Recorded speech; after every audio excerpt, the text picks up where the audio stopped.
What exactly does the future hold for Jake Gardiner?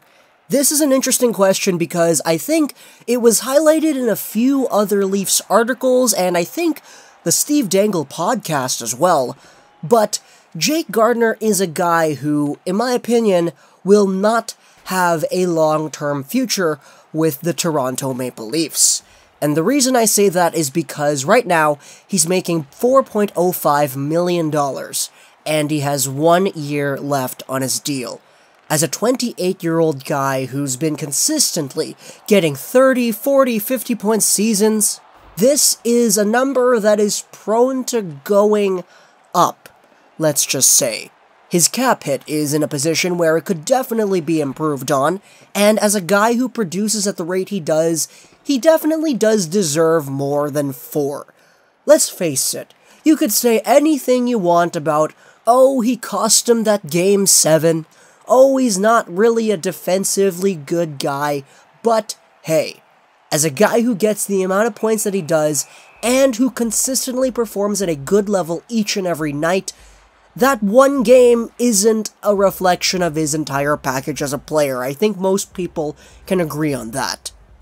With that being established, however, it's easy to take a look at what the Leafs have on their cap situation and see that Jake Gardiner's contract isn't necessarily the most tightly fitting puzzle piece in this bigger picture.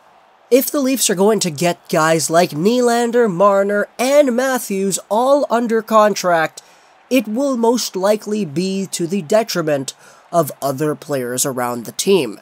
The fact that the Leafs are in a position where they basically guaranteed the keepings of all the players that they have right now is a little bit scary for anybody who's looking at this and anybody who's saying, yeah, okay, what exactly are they going to do with everybody else? Because Tavares is already here for 8 years, $11 million.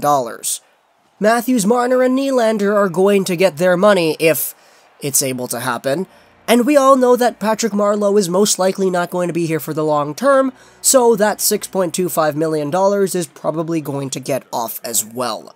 But there are still other pieces, though. Morgan Rielly is on until 2022 at $5 million. That's pretty good. Nikita Zaitsev, however, is on until 2024 at $4.5 million.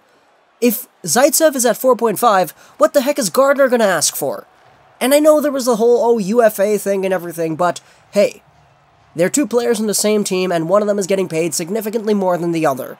And one of them is arguably very much better than the other, and it's not the one that's getting paid more. So what are the options here? Because if we want to take everything into consideration, it's easy to see that Gardiner isn't necessarily a player who's got that 100% certainty, yes, attached to his name. Austin Matthews is most likely a guy with that yes.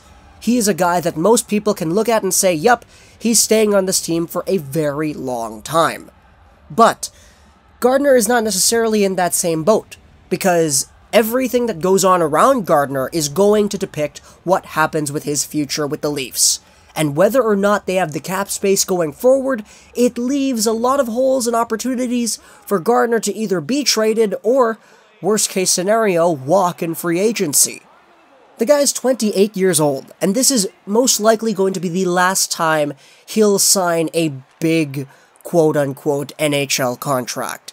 He'll probably get himself, let's say, 4, 5, or 6 years, because he wants that long-term security for himself going forward as a human being, beyond hockey. And what better security for him than to ask for more than $4.05 million? Because I think most people looking at Gardiner and watching everything that he does on the ice can see that he's worth more than that.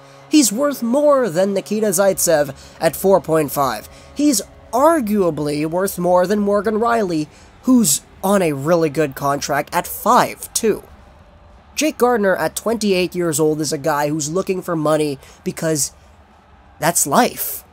That's life, guys, and at this point I don't know if that money is going to be able to be supplied to him by the Leafs, just because of everything else that's going on around the organization.